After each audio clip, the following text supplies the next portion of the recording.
You know, we couldn't celebrate our 40th anniversary without having Steven Sabados do a demo, okay? This is what you do. You're very good at it. Thank you. You were kind of the DIY guy back in the day, right? Well, yeah, you know why? Because, well, number one, I couldn't afford anything. So I would see all these beautiful things and think, well, how can I make this? Yeah. You know, and that was the whole premise of everything. And that's why I love sharing it with everyone, where you can take something from nothing and be like, oh, that's kind of cool.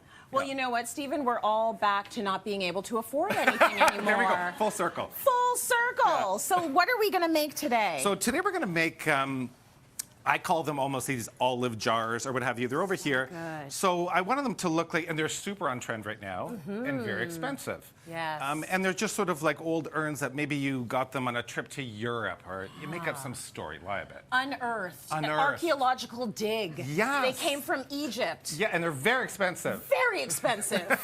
Yeah, don't touch them, just look at them. Yes. But actually... Because they're really light, aren't they? They're really light. So the essence of these pots, they're from plastic pots, and we have a whole selection here from Rona. Again, very inexpensive. The only thing you have to make sure when you find them is that because we're making a vessel, is that the two pots fit on top of each other. So they can You want those lips to match. Yeah, so they can be different pots, doesn't matter, but as long as the circumference is the same. Okay. So that's where we're going to start. So we have our pot. The next thing I did was we're going to cut a hole in the top, obviously, for the top of one of our pots. Got it. And then what I did is I just hot glued a piece of rope around the edge because we want the lip to be thick. Oh, nice. You know, you want to, again, make it very authentic, as much as authentic as possible. The next thing, if you want, I added little handles right to the side. What are they made of? And they are just, it was a styrofoam ring I found at the dollar store. So good. So cut it in half. Again, don't let anyone touch it. Yeah. So just hot glue those on. And then what we're going to do, Tracy's over here, is we're going to hot glue these two together. Now, the thing, as I'm doing this, I just want to mention, use industrial hot glue. You can see the hot glue stick is yellow. Yes. So this is, you don't want the craft ones because it probably wouldn't stick. So we're going to put that on there. And the industrial stuff literally sticks to anything. Any DIY with a glue gun it's right up my alley. You're in there. Like, yeah. You're got it. Don't give me like a power tool. This is good. Yeah, Let's we're good just to use go. the glue gun. So once we have that, so we can already see our vessel starting to take shape. Yeah, beautiful. So from here, what I've done is I've just base coated it now in a high adhesion chalk paint. Okay. Okay, so this one was great. Yeah. Kind of gritty. It's gritty, it's good. It's going to adhere to the plastic so that we can go to the next step.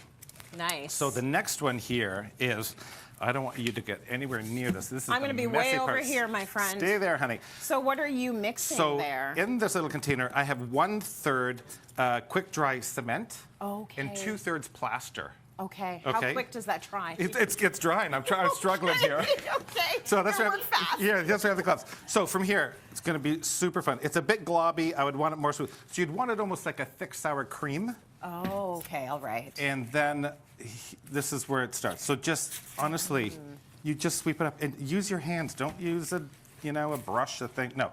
So, and as you can see, we can start to sort of.